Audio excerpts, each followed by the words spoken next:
Assalamualaikum warahmatullahi wabarakatuh. Hai anak-anak, bertemu lagi dengan Ibu. Kali ini Ibu akan membahas tentang pembuahan ganda pada Angiospermae. Di dalam video tentang ciri-ciri makhluk hidup, di bagian ciri reproduksi telah dibahas tentang pembuahan ganda ini. Tapi mungkin ada di antara kalian yang belum begitu memahami tentang pembuahan ganda ini. Oleh sebab itu, pada video kali ini, Ibu akan membahas lebih dalam tentang pembuahan ganda pada Angiospermae. Ini adalah foto bunga mangga. Bunganya kecil-kecil. Hanya bagian ovula atau bakal buahnya saja yang tampak menonjol dibanding bagian lain. Kamu dapat melihat pada layar, di situ Ibu sudah memperbesar putik atau bakal buahnya beserta tangkai dan kepala putik.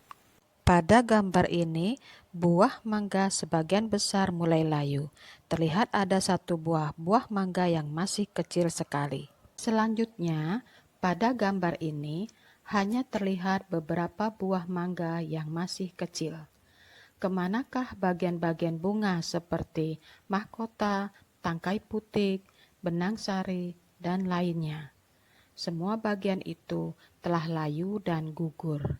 Yang tertinggal hanya ovula atau bakal buah yang sekarang sudah menjadi buah, di mana di dalamnya terdapat biji hasil perkawinan, inti kandung lembaga sekunder dengan sperma, dan embrio atau calon individu baru hasil perkawinan sperma dengan ovum atau sel telur.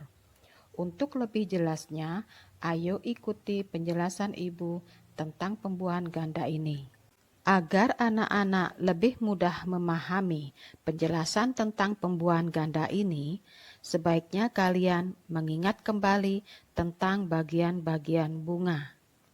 Yang berwarna merah adalah mahkota, dan warna mahkota bunga ini pada setiap tanaman tidak sama. Ada yang berwarna putih, kuning, ungu, biru, dan lain-lain. Silakan kalian amati langsung di alam. Yang berwarna kuning adalah benang sari. Benang sari merupakan alat kelamin jantan. Benang sari terbagi menjadi dua bagian, yaitu kepala sari dan tangkai sari. Kepala sari berisi serbuk sari, di mana di dalamnya terdapat mikrospora sebagai calon sperma. Bagian yang berwarna putih adalah putik. Putik terbagi menjadi tiga bagian, yang paling atas adalah kepala putik. Umumnya kepala putik itu lengket agar serbuk sari dapat melekat kuat saat terjadi penyerbukan. Di bawah kepala putik adalah tangkai putik yang berbentuk tube atau pembuluh. Jadi, bentuk bangunan tangkainya ini sama seperti buluh atau bambu, yaitu bulat panjang di mana di dalamnya terdapat ruang kosong. Di bagian paling bawah adalah arkegoniumnya atau bakal buah atau ovulanya. Ovula ini terbagi menjadi dua ruangan atau bagian, yaitu yang pertama, bagian atau ruangan bakal buah.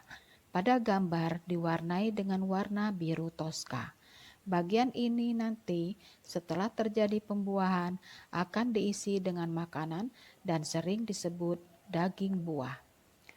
Yang kedua adalah bagian atau ruangan arkegonium atau ovula atau bakal biji.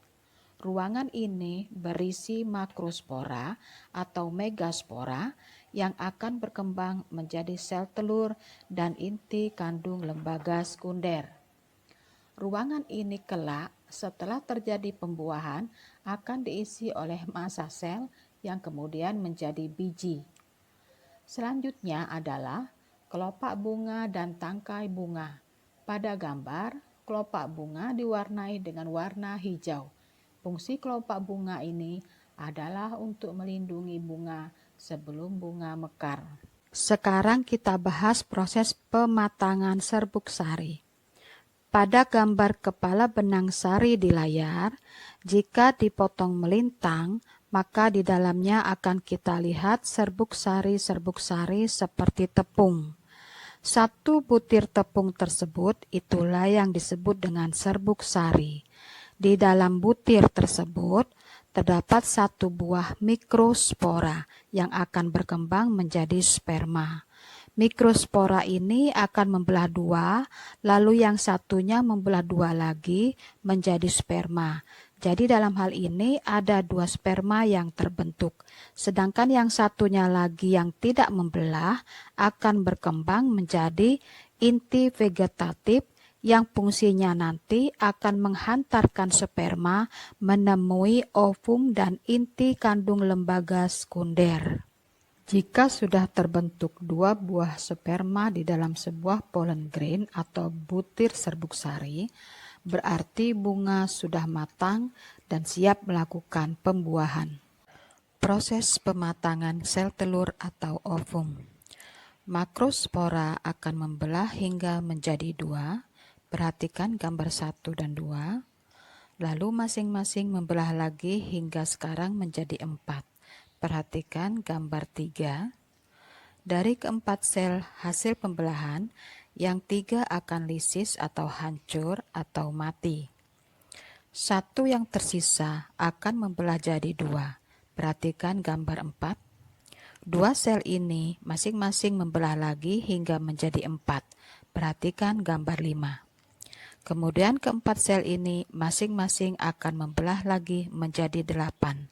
Perhatikan gambar 6. Perhatikan gambar 7. Kedelapan sel itu akan tumbuh dan mempunyai peranan masing-masing. 3 akan mengambil posisi ke atas berperanan sebagai antipoda. 2 tetap berada di tengah berperan sebagai inti kandung lembaga sekunder, dan 3 lagi akan turun ke bawah ke bagian nucleus atau bagian mikrofil. Yang satu akan berperanan sebagai sel telur atau ovum, sedangkan 2 lainnya sebagai sinergit. Jika sudah terbentuk seperti ini, maka putik sudah siap untuk dibuahi. Pada layar ini terlihat serbuk sari menempel di kepala putik. Inilah yang disebut penyerbukan. Selanjutnya, pollen grain atau serbuk sari, dindingnya akan tumbuh atau berkecambah. Dinding serbuk sari akan terus tumbuh hingga mencapai daerah mikrofil. Setelah buluh dari serbuk sari sampai di daerah mikrofil, maka berjalanlah kedua sperma yang berada di dalam serbuk sari menuju sel telur atau ovum dan inti kandung lembaga sekunder dengan diantarkan oleh inti vegetatif. Setelah sperma sampai, maka terjadilah perkawinan, di mana perkawinan ini terjadi 2 kali. Yang pertama, perkawinan sperma dengan sel telur atau ovum akan menjadi embrio atau calon individu baru. Yang kedua, perkawinan sperma dengan inti kandung lembaga sekunder menjadi biji atau endosperma yang akan menjadi makanan bagi embrio saat tumbuh. Bagaimana anak-anak? Bisa dipahami mengapa pembuahan pada angiospermae ini disebut pembuahan ganda? Perhatikan dan amati baik-baik buah labu siam dan kacang tanah di layar ini sebagai pelajaran nyata di alam tentang pembuahan ganda pada angiospermae.